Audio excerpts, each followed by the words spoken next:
তাহলে আমরা কত ডিগ্রি কোণ আঁকবো?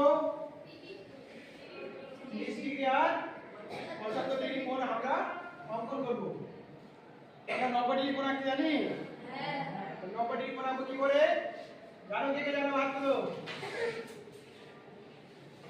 এই দেখো, এই যে মাপটা নিলাম একই মাপ থাকবে সব সময়। এই মাপটাকে এবার দেখো এটাকে এইখানে আবার লাগাতে হবে, এটাকে এইখানে লাগাতে হবে। যেহেতু এই একটাই রাবার আছে, লাগানো খুব মুশকিল, তাহলে আমরা এটা খুলে নিলাম। ঠিক আছে, তাহলে এইখানে লাগিয়ে কি করতে হবে? আমাকে কেটে নিতে হবে। কেটে নিলাম, ঠিক আছে। এই যে কেটে নিলাম, এটাকে আরেকটা কাটো, আরেকবার এই মিডলে কাটো। কেটেছো? কেটেছো? তারপরে এই যে এই মাপটাকে, এইখানে যে মাপটা পেলাম আমরা, সেই মাপটাকে বসিয়ে এখানে কেটে দাও।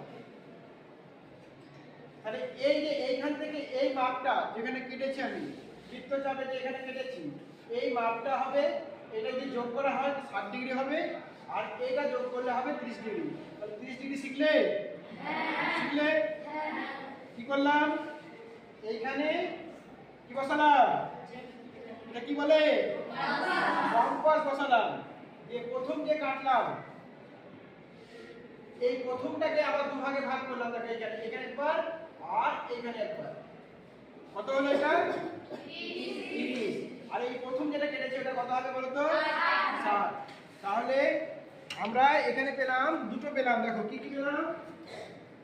এটা যদি যোগ করা, দেখো এটা খুলে দিচ্ছি আবার। এটা খুলে নাও, দেখো এটা যোগ করো।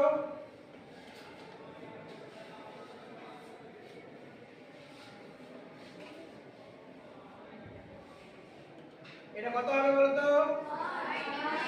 60 ডিগ্রি। আর এটা যোগ করলে কত হবে বলতো? 30 ডিগ্রি। Very good. তাহলে 30 ডিগ্রি কোণ আঁকা শিখলে? হ্যাঁ। কে পারবে? তাহলে এটা হবে 30 ডিগ্রি এটা। আর এটা পুরোটা 60 ডিগ্রি। এবার আর একটা কি আছে আমাদের? 75। এই যে 75 ডিগ্রি কোণ,